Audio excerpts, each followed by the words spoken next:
For Creamer Media's Polity, I'm Sashni Mudli. Researcher and analyst Professor Raymond Suttner joins me to discuss Ramaphosa's wooing of Zuma. Does it spell problems for the country? Welcome, Professor. Morning. Now, firstly, why do you think Ramaphosa is, as you say, wooing Zuma? Well, he is facing a threat in that for a very long time people have openly or secretly indicated that they're not happy with Ramaphosa's victory, and it was said explicitly, just wait 5 years and then we'll have our ANC back. In other words, Ramaphosa will be out. So people like Ace Magashule and others met in Elangeni, or one of these hotels on the Durban beachfront, and they were conspiring. Also, there is an interesting convergence between parties that are outside the ANC, like the EFF, who now face a danger of being prosecuted for corruption. The Blackland First, the Mzwanele Manyi Party, the Gaudi Motswaneng Party. These may get a very small number of votes, but they get a lot of media attention, and they create a climate of opposition to Cyril Ramaphosa. So Cyril Ramaphosa is not imagining, if he thinks he's got opposition, he's not imagining it, but he's got a way of addressing opposition which to me is hard to fathom. For example, to flatter Zuma, where is that going to get you? Zuma is not the sort of guy who he likes praise, but he prefers money. And he also likes praise, but he doesn't want to go to jail. And the problem that Ramaphosa faces is these people may demand a price for unity, for backing the ANC in the elections. It's very easy in KZN, it seems, maybe I'm wrong, seems very easy to have a lot of people not actually vote there or vote for one of these small parties, and the ANC to decrease its vote share and people to blame it on Ramaphosa. So he's got a real reason to need to deal with the threat of Zuma. But whether wooing him is sensible, I don't believe in that myself.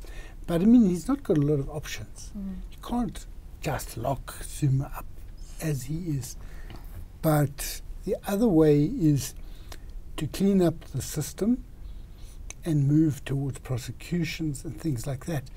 But another thing that I said in my article is that there's some people who are supposedly Ramaphosa supporters who may stand to lose. So he's in a very difficult position, but wooing is no answer, in my opinion. And this relationship between Zuma and Ramaphosa, what does it spell for the country?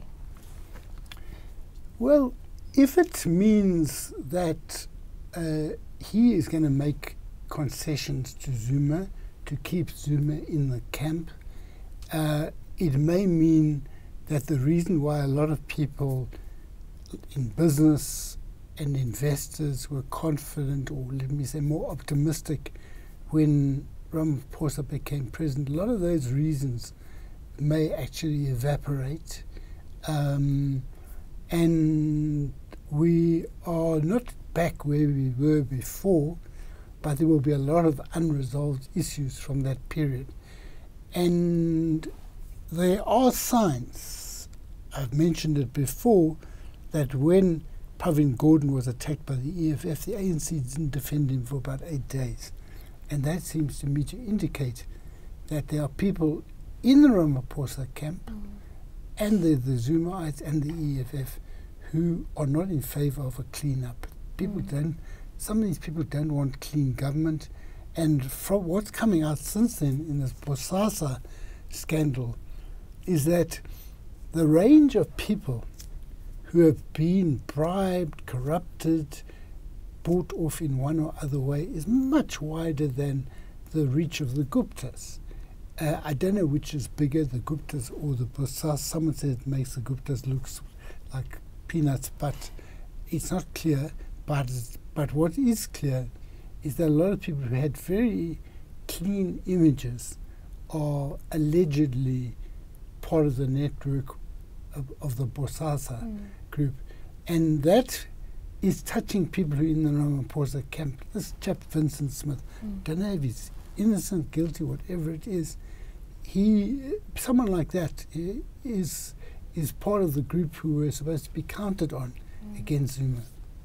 Now in KZN, the crowd was asked by Ace Magashule not to boo Ramaphosa. Yeah. Does this not undermine Ramaphosa's dignity?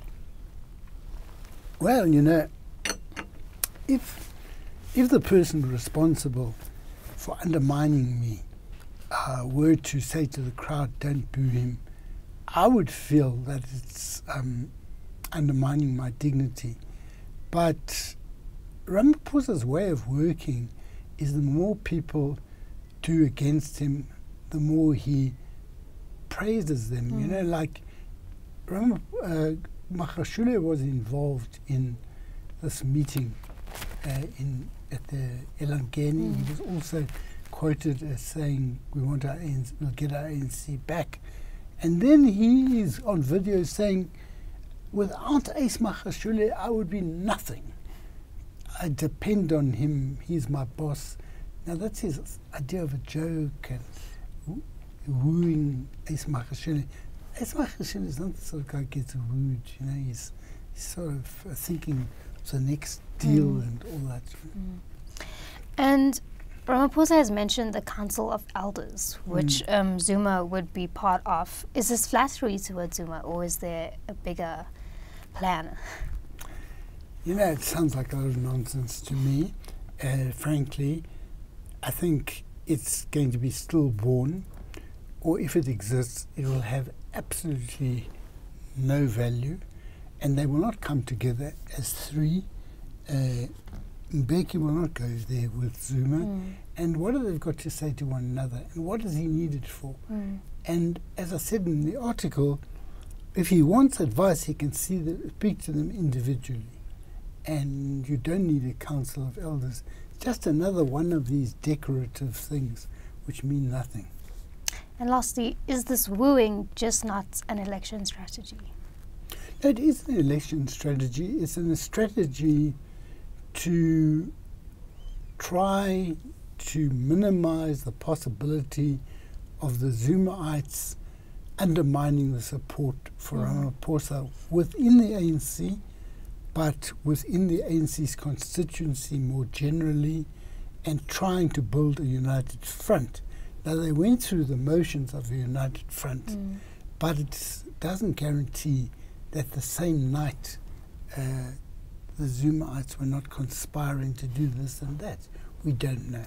So it is an election strategy, but I think it is a feeble one. Thanks for speaking to us, Professor. Thank you very much.